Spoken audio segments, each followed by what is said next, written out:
ఒక ఘనమైన అడవిలో ఒక గర్విష్టి పులి ఉండేది.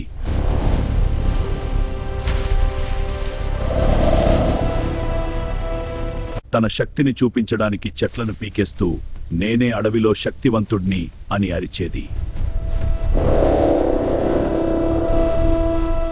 అదే అడవిలో ఒక తెలివైన గుడ్లగూబ కూడా ఉండేది.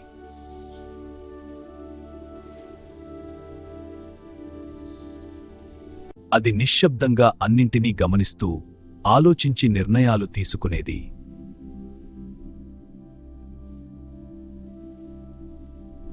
నీకు బలం లేదు, నాతో పోటీ పడగలవా?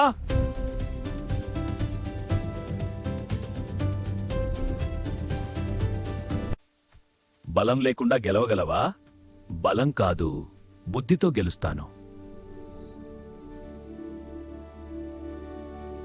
ఇక్కడ నీ బలం చూపించు. పులి అహంకారంతో వేగంగా పరిగెత్తింది, లోయలో పడిపోయింది.